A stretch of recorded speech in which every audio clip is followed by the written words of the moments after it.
네, 강의 다시 이어가겠습니다.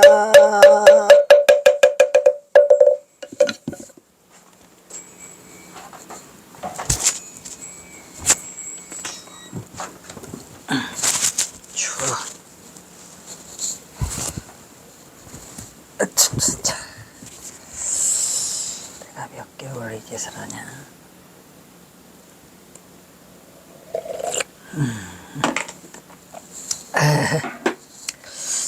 자, 우리 경화스님 지금 콩나물 장수를 아직도 하고 계시네요.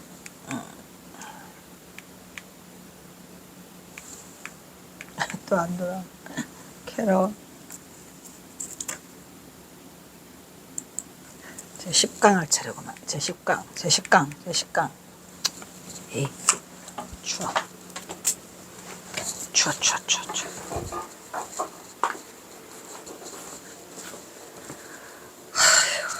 못 해먹겠다.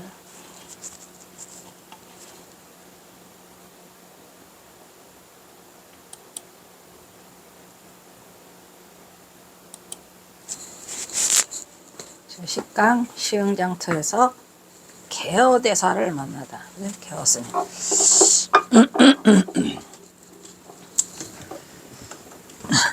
만약에 개어스님을 우리가 추적할 수 있다면 참 좋은데 개혁하 스님을 추적하기가 상당히 어려웠어요.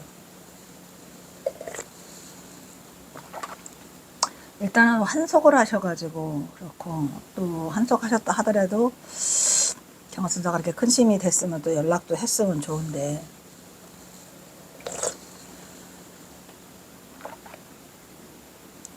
개혁스님은 그냥 알기에는 우리가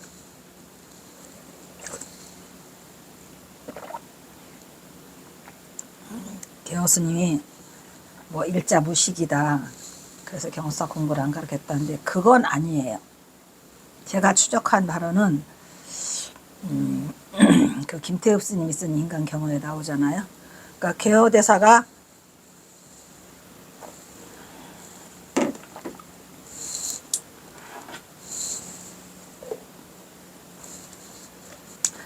그 누구지? 최인호의 길 없는 길에서는 이제 역파대사의 그 제자로 이렇게 나오잖아요. 그래서 경복궁 도편수, 아주 그 솜씨가 좋은 장인이죠, 장인. 그런데 이 김태읍이 쓴 인간경어를 자세히 들여다보면 개허 스님이 경어선사를 엄청나게 사랑했고, 나이가 또 애기니까 그렇게 하고 이제 거기 박처사가 왔는데, 박처사가 이제 그 경어를 보고 깜짝 놀래서 공부를 가리키라 해가지고 벽송사 있잖아요. 우리 벽송사 강당이랑 어디 저기 어디 백담사 강당까지 가서 우리 경어선사를 끝까지 그 강원에 넣을 수 있도록 그 노력을 해줘가지고 경어선사가 동학사 강원으로 입학을 하게 되는 그러한 큰 업적을 남기시는 분이에요. 그러니까 우리가 세속에서 알고 있는 것처럼 괜히 쓸데기 없이 경어선사 스승인 개어선사는 일제무식이었다는 건 아니에요. 아시겠죠? 자, 10장 시흥장터에서 개업대사를 만나다. 콩나물 시우장 사는데, 탐관오리 거울원님 신임사또의 중경복군 중건을 위한 언납군 강진. 이것도 지금 그때 당시에 대원군이 경복궁을 새로 중건하겠다 그러는데, 그거에 그 자진해서 세금을 내라가 원납금이에요. 원납금 같은 소리하고 앉아있네. 근데 그거를 그 새로 온 신임사또란 놈이 너무나 많이 뺏어가지고 그 경선사내가 결국 무너지게 되죠. 그래서 세금을 수탈하는 폭정으로 인하여 전석거부 송도군 있는 재산을 강제로 몽땅 빼앗기고 물맹악간 한 칸만을 달랑 남겨두고 나니 그만 오라병으로 몸이 점저 누운지 7회 만에. 그래서 경선사 낳자마자 그 일이 벌어진 것 같아요. 그래서 7회를 병을 앓다가 경선사 7살 때 돌아가시니까 만으로 7살. 네. 그래서 송도군 하루아침에 생때 같은 부인과 자식 나나 사남매를 남겨두고 이 세상을 영원히 하직하고 말았더라, 이런 얘기죠.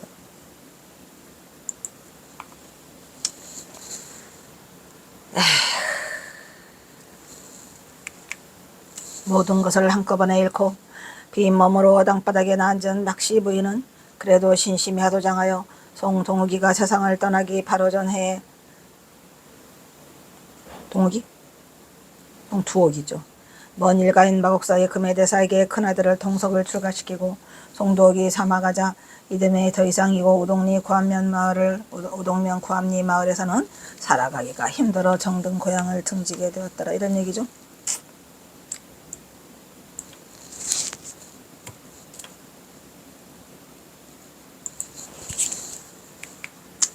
둘째 동욱이가 셋째 동이 넷째 동숙이를 올망졸망 데리고 외삼촌이 있는 경기도 시흥으로 무작정 떠나왔으니 어린 삼남매는 업고 치고 걸고 울고 보채니 이것이 아니 하루아침에 날벼락이 아니던가. 이게 날벼락이죠.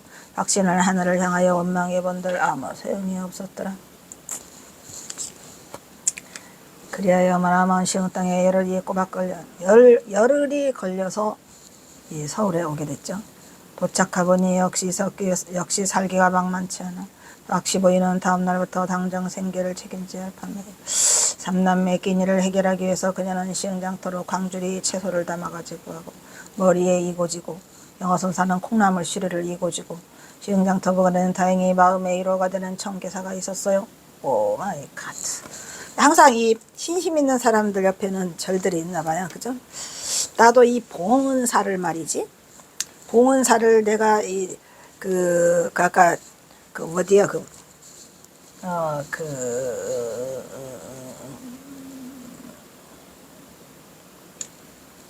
개태사 옆에 있는 부남초등학교에서, 근데 그것도 가니까 또 그 학교도 없어진 것 같더라고. 그 학교에서 1년 하고 서울로 올라오게 됐는데 와보니까 옆에 봉은사가 있어요. 그래서 지금도 봉은사 옆을 못 떠나고 봉은사만 지금 40몇 년을 다니고 있는데 거의 하루도 안 빼놓고 가는 정도니까. 그러니까 봉은사가 옆에 있으니까 이제 항상 부처님을 떠나지 않고 위로가 되는 거죠. 근데 여기도 오니까 청계사가 있어요. 옆에 시흥장터 옆에 청계사가 있어서 부처님께 수없이 마음속으로 기도를 하며 장사를 하니 그런대로 광주리는 금방 비워져서 기뻤더라. 잘 팔려? 잘 팔려. 덧붙여 콩나물 장사도 그냥 잘생기고 똑똑한 그냥 우리 동욱이가 앉아있으니까 잘 팔리겠지. 덧붙여 콩나물 장사도 아니 동욱이 정성 들여 키운 콩나물인지라 맛이 무지하게 좋아. 그 맛이 좋아서 이 콩나물도 잘 키워야 맛있어요. 삐라박은 당나귀처럼 빼짝하게 말린 건 맛이 없어요. 통통해야죠. 물을 잘 줘가지고. 땡골이 많이 생겨 동욱은 장사의 신이 나기도 했다. 장사의 신? 그런데 때마침에 광주 청계사에 있는 승려들이 대갓집에 속복을 하고 몰래몰래 돌아다니며 기도도 맡아가고 불공도 맡아가는 것을 보게 되었더라. 이거는 뭐냐면 이 승들이 먹고 살 게 없으니까 일감을 얻으러 와야 되는데 그때 당시에는 승려의 도성 출입이 금지되어 있었기 때문에 그 8천민에 속했어요. 이런 미친놈들이 승들을. 그래서 8천민에 속해 있으니까 도성 출입이 만만하질 않아요. 그러니까 청계사가 도성 출입 들어가는 입구라 거기다가 속복을 벗어놓고 대갓집에 가가지고 대갓집 하나를 정해서 속복을 벗어놓고 거기를 몰래 갔다가 일감을 받아가지고 도로 돌아온다. 이런 말이죠. 그래서 이제 또 불공도 맡아오고 이렇게 하는 거를 이제 그 밀양박 씨가 보게 됐어요. 그래서 박 씨는 어느 때 한 승려를 보고서 지나가는 말로 그 상자 중 하나 안 필요하쇼? 이렇게 물은 거예요. 왜?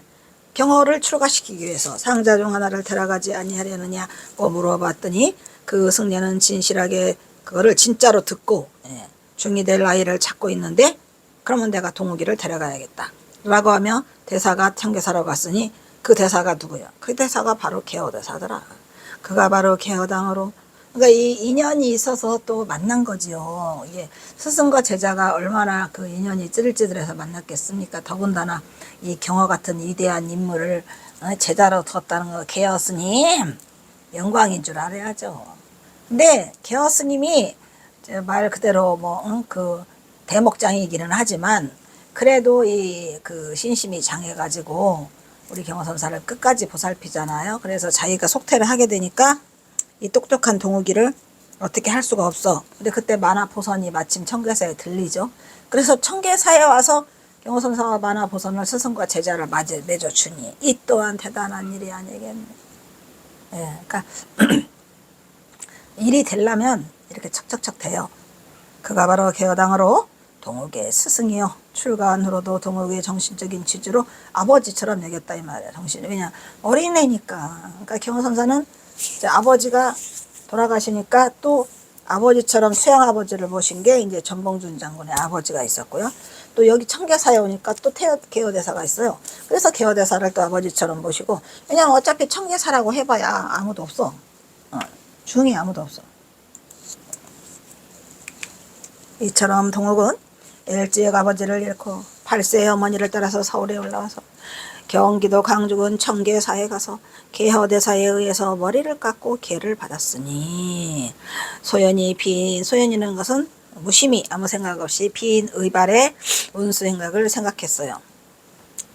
출가할 때는 했는데 가보니까 일거리가 산더미요. 청계사가 항상 섭을 지고 물을 섭이 보여. 이게 땔감을 친단 말이야.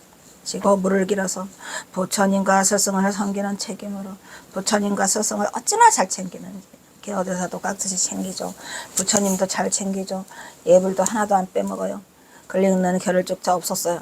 글을 읽을 수가 없었어. 근데 경호사가 공부를 하나도 못한 일자부식이냐? 아니죠. 이미 서당에서 떼고 왔잖아요. 천자문을 떼고 왔어요. 경호선사는. 그래서 어린 삼이 경호의 행자 생활의 동욱이죠. 고달픔이 이만저만이 아니었던 것이다. 근데 지금은 뭐 스님들이 너무 먹을 것이 많고 돈이 많아가지고 이 신도들이 갖다 주는 통에 다 망쳐먹었죠. 중이 돈을 만지면 안 되죠. 근데 그냥 완전 무소불위예요. 무소불위. 일반인도 갖지 못하는 돈을 다 들켜주고 마치 자기 돈인 것 마냥. 그 업을 다 어찌할 것인가. 책임져. 좀 있으면 가는데. 아이?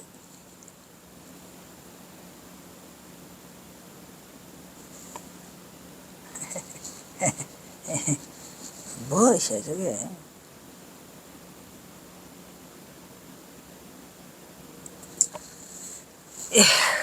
그래서 영어선사는 그 삼위 생활이 아주 고달팠더라. 먹고 살 게 없어. 자기가 집떡 다 하다가 해야 되고. 근데 지금의 청계사는 엄청 부자요. 아니 총상스님은 내가 청계사 그 경허선사 계셨던 거기서 내가 좀 경허지 강의 좀 하게 해달라 했더니 나는 공짜로 해주겠다. 돈은 청계사에서 걷어서 해라라고 해도 안 해줘요.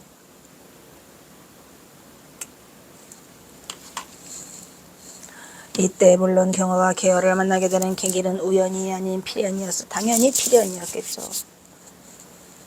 우연이 아니에요.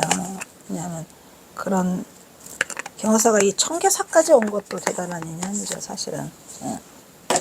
덕분에 청계사는 그냥 경호선사 출가사 차례라고 해가지고 이름이 아주 그냥 짜르르 하잖아요. 그렇다면 절로 보내는 것이 어떻겠습니까? 저에게 맡겨주십시오. 그리고 무슨 사연이 있었습니까? 그 이야기를 듣고 싶습니다. 이제 경호사가 이제 개허가 경호를 만날 때 이렇게 말했다 이런 말이야. 개허대사는 필시 곡절이 있는 것을 직감하고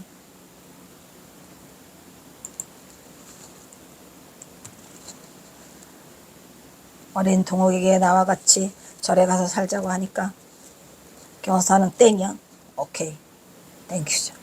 그래서 원래 이제 그 경호선사도 사실은 저렇게 위대한 저러한 그 순지식이 될 수 있었던 거는 원래 성근 공덕이 다 심어져 있었을 거 아닙니까? 할자간이 어린 동욱도 싫지 않은 표정으로 개허대사를 물끄러미 바라보는 거죠. 바라보죠. 그 엄마 한번 쳐다보고 개허대사 바라보고 엄마 쳐다보고 눈치를 봤겠죠. 엄마 눈치를 찾아보는 것이었다. 이에 개허대사는 어린 동욱이가 턱 마음에 들어서 망설임 없이 가자. 당장 동욱을 청계사로 데리고 가서 자신의 제자로 동욱을 당장 받아들이게 되면 만변할까봐 바로 깎아버려. 이렇게 하여 동욱과 개허대사의 운명적인 만남은 한순간에 이루어지니 이것이 바로 운명과도 같은 필연이었던 것이야. 여기에 율사 하나가 나와요. 율사 하나가 있는데 그 율사 스님은 이름이 없더라고. 그래서 개어대사를 은사로 율사 스님 하나가 이제 계속 경어선사를 청계사 아니 저기 백담사 강당하고 벽송사까지 다 데려다 줘요. 어린애를 15살짜리를. 그래서 이제 그게 있는데 이름이 없어서 그냥 안 썼어요.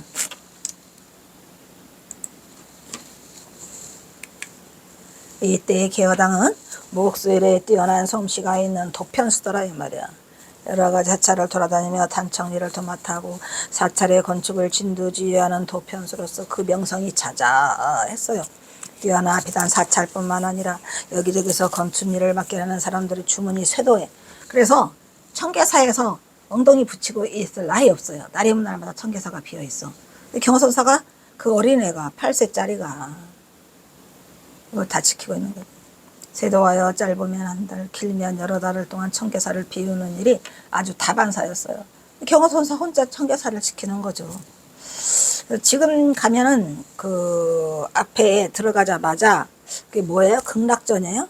거기가 경호선사가 있었을 때부터 있었던 그 건물이고 나머지는 다 새로 지은 것들이에요. 전부 다. 이곳에 1857년 봄 나오네. 집에서 응석이나 불일 9살 어린 나이에 동욱이는 어머니 손에 이끌려 당시 이곳 청계사 주지 개어스님 밑으로 삼위계를 받았으니. 삼위계 받을 때 뭐죠? 목숨이 다하도록 살도 원망주죠. 하지 않겠습니다. 목숨이 다하도록 남이 주지 않는 물건을 훔치지 않겠습니다. 목숨이 다하도록 음행하지 않겠습니다. 목숨이 다하도록 거짓말을 하지 않겠습니다. 그런데 시도 안 했어? 여기 목숨이 다하도록 살생, 목숨이 다하 도둑질, 목숨이 다하 음망주, 목숨이 다하 거짓말. 하나 남았네. 술. 우리도 저는 해인사에 가서 이제 아까 말했지만은 그 스님 뭐죠? 또 잊어버렸어. 일타 스님. 일타 스님을 계사로 해서 이제 그거를 봤는데 전부 다 이거죠. 목숨이 다하도록 하다가 이거 목숨이 다하도록 술을 마시겠는가 말겠는가 뭐 이렇게 나와요. 거기서 우리는 않겠습니다가 아니고 마시겠는가 말겠는가 하니까 아무도 대답 안 해. 이상한 놈들이더라고. 상상할 수 없는 일이 벌어졌죠. 설마 아무들은 그래가지고 이게 통과가 못 됐어요. 그래서 이제 우리는 왜 회의사 가면은 거기 장경각 있죠. 장경각을 2개를 사이에 두고 거기에 잔디밭이 있어요. 그 잔디밭에 쭉 무릎 꿇고 앉아가지고 이걸 하거든요. 그래서 내가 이제 그때 56명 끌고 간 그때 대장이에요. 여자 대장. 예. 술을 마시지 않겠습니다 하는데 대답을 안 해가지고 지체가 돼갖고 나중에 고쳤어요. 그걸. 목숨이 다하도록 술을 가려서 마시겠는가 말겠는가. 가려서 마시겠습니다. 이래 해가지고 간신히 수배를 하게 됐죠. 5개. 이렇게 어린 동자승 동욱은 5개를 수지하고 행자승으로서 이 청계산에 있는 청계사 불도에 입문하게 되었다. 청계사가 오래된 사찰이라는 것을 말해주는 것은 이곳에 세워져 있는 이와 청계사 조정 숙공 사당기 뻔이다 이 말에 거기에 써 있는데 거기를 보니까 이제 뭐 오래되었다 그런 기록은 없어요. 여기 어린 동욱이 청계사에 당도하여 보니 오른쪽에는 고색을 띠고 있는 비석이 서 있고 그 크기는 사람 키만 해서 동욱은 처음 보는 비석에 신기해하였더라. 원래 그 비석이 있어요. 이 비는 고려 시대에 1341년에 건립된 것으로 1341년이니까 태조 이성계가 조선왕조로 산 게 1392년이죠. 1392년이니까 이 고려구만. 청계사 계단을 오르기 전 그 오른쪽에 있는 부도밭에 자리하고 있었는데 그 비가 오래되었다는 것은 한눈에 알 수 있더라. 지금은 이제 그 부도 말고 그 옆쪽에 뭐가 있어요. 오선사 비석이 있죠. 그죠? 경허, 만공, 그 다음에 보월, 그 다음 뭐지? 금호, 맨 밑에가 금호죠. 저금인가? 경호, 만공, 보월, 적응, 금호 이렇게 되나? 몇 번 참석했는데도 잘 몰라. 그 분들이 또 그것도 종상 스님이 해놓은 업적이죠. 왜냐면 그래도 또 금호 스님의 제자니까 종상 스님이 그래서 이제 그걸 좋아했어요, 경화선사를. 그러면 뭐 어디야, 아무것도 해놓은 게 없는데 다 소용없는 거야.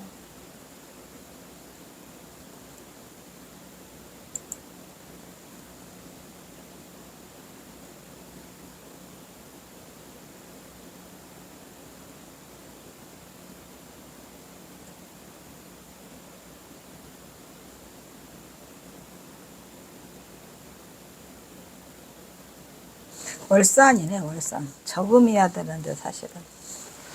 보월 스님, 경어방공 보월 금호 월산 이렇게 하셨네요. 월산 스님 제자라 당연히 월산을 했겠죠. 월산 스님은 또 금호 스님 제자고, 금호 스님은 또 보월 스님 제자고, 그렇게 했겠죠.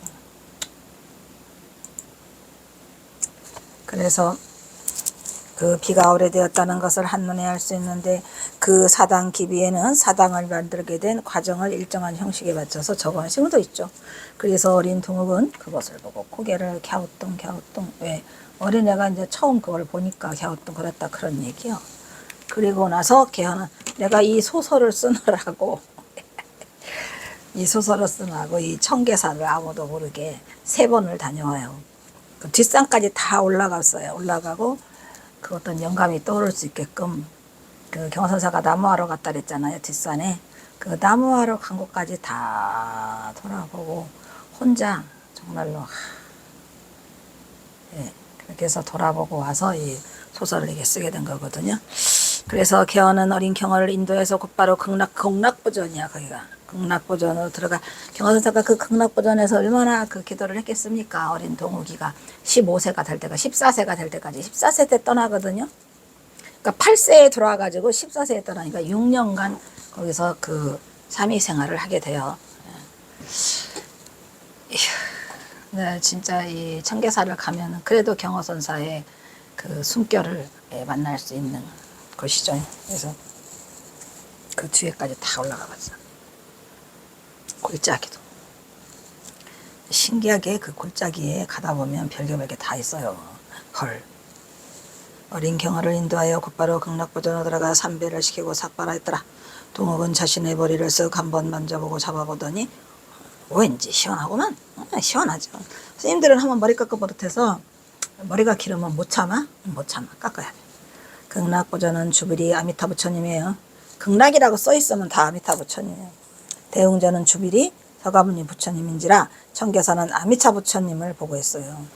그 따로 대웅전이 거기 없어요. 그냥 극락보전만 있었어요. 아미타 부처님이 그윽한 미소로 어린 동욱을 들여다보고 있더라 이런 얘기죠. 자비로운 눈길로 동욱의 머리칼이 그 광경을 휘날리며 법당 마루바닥에 쌓이는 것을 그 개할 때 그죠? 머리칼이 끊어지죠. 딱 삭발해갖고 그 법당 마루에 떨어지잖아요. 예, 그거를 바라보며 조용히 지켜보셨더라. 누가? 부처님이. 순간 극락보전 법당은 9살 어린 동욱을 차마 그냥 홀로 부처님께 보낼 수 없었던 모친 밀양학시 또 뒤에 계셨을까요? 아니게 따라갔어요. 따라가서 거기서 청계사에서 1년 안 되고 애기니까 조금 적응할 수 있을 때까지 거기서 살다가 그리고 떠나죠. 주지 스님에게 조심스럽게 말을 꺼냈다. 뭐라고 말을 꺼냈을까요? 밀양박씨가. 동욱이가 이 삭발하는 과정을 지켜보고 뒤에서 저 법당 끝머리에 문 앞에 있다가 무슨 말을 했을까요? 개어대사한테 저 스님 우리 동욱이가 너무 어리니까 제가 동욱이가 3위로 잘 여기 지낼 때까지 한 1년 동안만 이 절에서 같이 생활하면 될까요? 라고 했겠죠. 뭐 생활할 수 있게 해주실 수 있을런지요? 뭐라고 했을까요? 예스냐 노 한마디로. 어떤 놈이 어떤 놈들이 경어연구소 뺏어가면서 달라고. 예스냐도 한마디로 달래잖아. 예스냐도 한마디로 경어연구소가 무슨 물건이냐. 예스냐도 한마디로. 뭘까요? 보여줄까 말까. 해주실 수 있을런지요? 라고 해서 오다가 떨어졌을까요? 안 떨어졌을까요? 예스! 이렇게 된 거죠. 예스. 그죠? 아, 그렇습니까? 좋아, 안 좋아? 개어대사도 어차피 좋아요. 왜냐면은 동욱이 혼자 듣고 다니려면 얼마나 심란했겠어요. 아, 그렇습니까? 정마음이 놓이지 않으시다면 동욱이란 당분간 함께 지내도록 하시죠. 아이고, 우리 스님 정말 허락해 주셔서 정말 고맙습니다. 고맙지만 같이 살아라고 하니까. 이렇게 하여 모친 밀양박씨는 개어 스님의 허락을 받고 동욱이 아래 줄줄이 사탕이 또 있죠. 두 여동생 동이 동숙이를 데리고 함께 청계사로 왔어. 이곳 청계사 극락보전은 어린 새 동자들이 그냥 거기 와가지고 왔다 갔다 쿵쿵쾅쾅 하겠죠. 그래서 오랜만에 활기를 띠고 시끌벅적했더라. 오랜만에 서광이 비치는 더 법당하는 알 수 없는 향기와 옷의 그 빗줄기가 춤을 추도 출렁거렸더라. 출렁거렸을까요? 안 출렁거렸어요. 출렁거리지. 여기 아기 동자 셋이가 갑자기 나타나가지고 청계사 마당을 법당을 그냥 이리 쿵쾅 저리 쿵쾅 하는데 청계사가 아무도 없어가지고 그냥 날이 먼 날마다 우중충하고 응?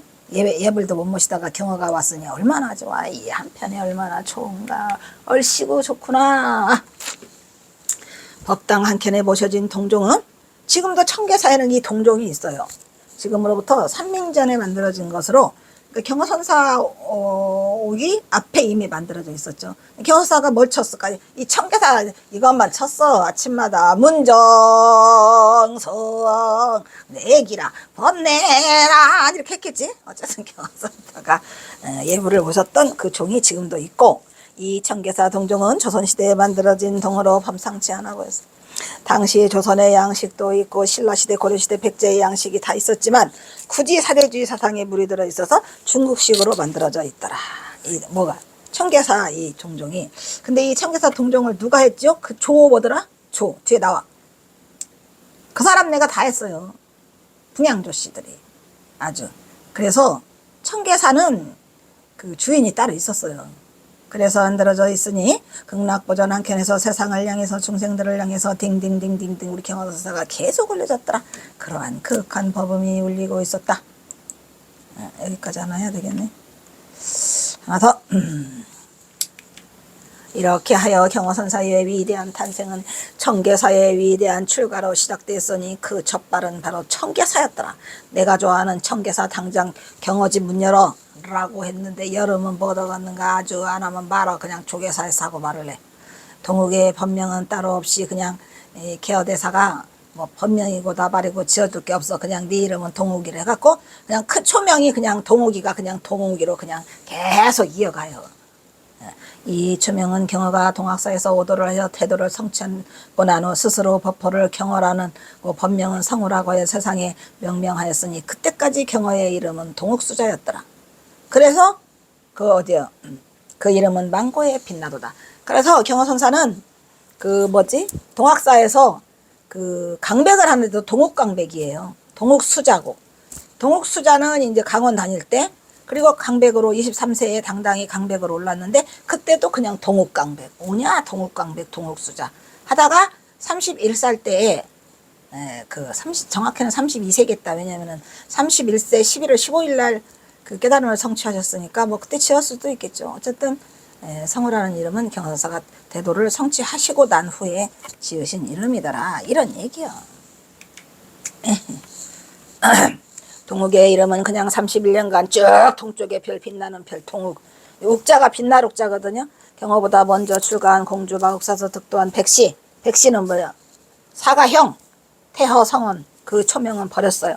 경어의 초명은 동욱으로 계속 가고 있었어요. 경어는 태어난 뒤 4월 동안 울지 아니해 사람들이 다 이상하게 여겼죠. 그죠? 신기 유아라고 그랬죠. 사흘간 후 3일까지 울지 않다가 목욕을 시키자 비로소 아기의 소리를 내니 사람들이 모두 신기 유아하게 여겼다는 이야기가 전설처럼 전하느니만큼 경어의 위대함은 끝이 없더라. 이런 얘기야. 일단 여기서 끊겠습니다.